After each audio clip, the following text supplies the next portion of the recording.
Have you ever wondered what goes into creating something that looks, effortlessly sleek and simple, but underneath it actually hides this whole world of thoughtful design and engineering, especially when it needs to feel modern, but also kind of nostalgically familiar?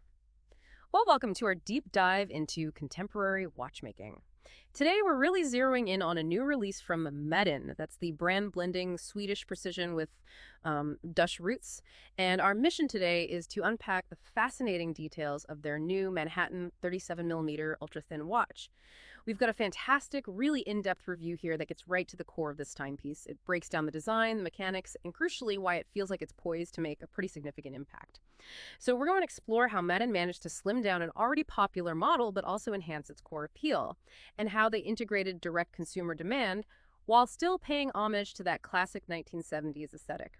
We'll look at the specific design choices that make it ultra thin and, how these details elevate its presence on the wrist. Get ready for some surprising facts about what goes into a seemingly small watch having such a, well, big impact. Yeah, what's really intriguing here, I think, is how Maen, which is still a relatively young brand, has essentially taken the best bits of two of its popular Manhattan models, and they've distilled them into this compact, really sleek 37mm integrated sports watch. It's quite a clever move, actually. It highlights the strongest features from both lines. Right, and it wasn't just like a random design decision, was it? This new 37mm ultra thin apparently came about directly from customer feedback. People loved the existing 37mm automatic, it seems. But they also really liked the ultra-thin profile of the 39mm hand-wound version. So my mind basically thought, okay, let's take the best of both. Slim down the 37mm with that ultra-thin case and a hand-wound movement, just like its bigger sibling. It's a compact variant, yeah, but with a fresh dial and an updated display. And, Man's direct response to that consumer demand for this sort of hybrid model, it's not just good business sense. It kind of exemplifies this growing trend, I think, of more agile, community-driven development, even in quite traditional industries. It pushes brands to be less insular, you see. The familiar 70s aesthetic is still there, which is great for existing fans, obviously. But this sleeker redesign, yeah, it definitely feels like it's set up to be a bestseller. Speaking of sleek, let's talk numbers for a second. Because the name ultra thin, it isn't just marketing fluff, is it? Not at all. This watch comes in a 37mm polished and brushed stainless steel case, and it's genuinely gone from 9.3 millimeters in height, that was the automatic version, down to a remarkable 7.1 millimeter. Which is a huge difference. It really is. Honestly, when I first saw that number, 7.1 millimeter, it made me think of some of those much chunkier watches from years ago. Incredible how far things have come. The lug-to-lug stays at 47mm though, which means, despite being so thin, it probably wears a bit larger than you might expect for a 37mm, especially with that integrated design. Well, it makes you wonder, right, what exactly allows them to get that ultra-thin profile? A key factor, as you mentioned, is the shift to a hand-wound caliber. That decision frees up a lot of vertical space compared to an automatic movement. That's what allows for that really impressive 7.1mm height. And despite its slimness, the source makes it clear it's not like a tiny watch. It's not diminutive. It can definitely work on larger wrists too. And hey, for those who want even more presence, there's still the 39mm variant available. Plus, keeping a solid 100-beater water resistance in such an ultra-thin hand-wound case, that's no small feat either. No, definitely not. It really speaks to some impressive gasket design and case construction, because slim profiles often have to compromise on that crucial practical feature. Yeah, absolutely. And the design details, they really lean into that integrated sports watch vibe from the 70s, don't they? You've got that octagonal bezel, which is just classic, brushed on the front, polished bevels, looks sharp. It's got an anti-reflective sapphire crystal over the dial, naturally, and on the back, a screwed-down sapphire exhibition case back, so you can actually see that decorated hand-wound movement inside.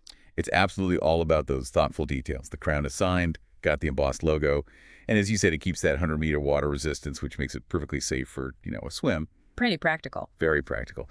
And the 3-link integrated bracelet, that's also really well done. It tapers beautifully from 22mm at the case down to 16mm at the butterfly clasp. The clasp also has an integrated logo. Seeing this watch, it really reminds me of that golden era of integrated bracelets.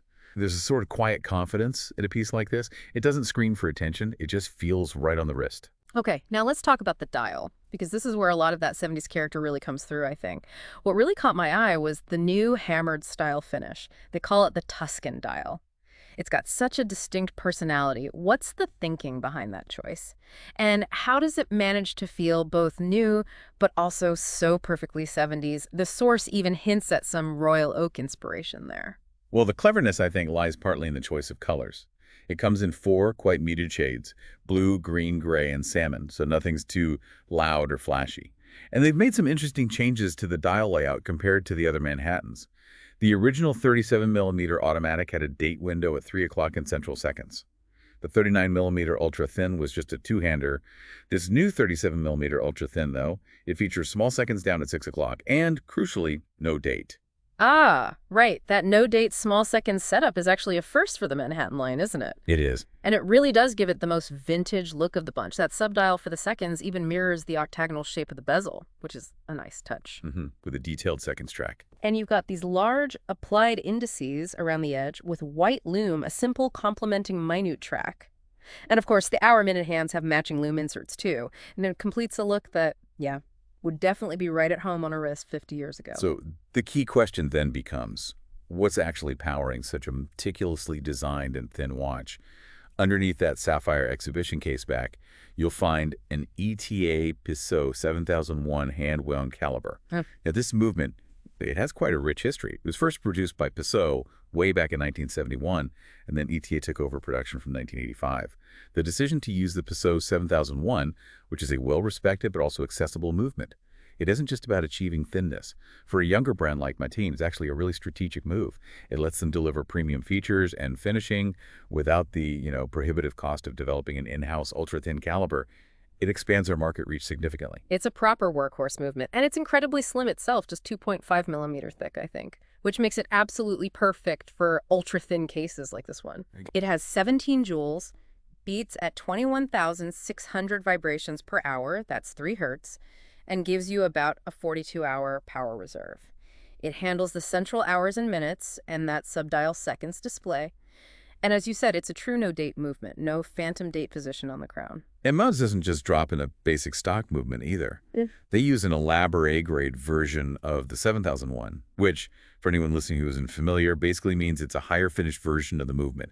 It's adjusted in 3 positions for better accuracy. That's a step up. It is. It's a mark of quality you often find in watches at a much higher price point, frankly. And it's beautifully decorated, too. You get Côte de Genève, those classic Geneva stripes and perlage, that pattern of swirling, overlapping circles. It really shows their dedication to aesthetic detail, even on the parts you don't always see. Okay, so let's recap then.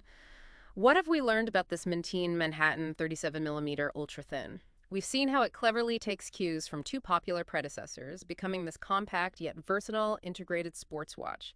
Its transition from 9.3 millimeters down to that remarkable 7.1 millimeter height, mainly thanks to switching to a hand wound caliber. Well, that isn't just a number, is it? It's a whole design philosophy that truly makes it ultra-thin and gives it a distinct elegance. The real challenge for Maen must have been how to take a well-liked 37mm automatic and create this ultra-thin sibling without losing its charm.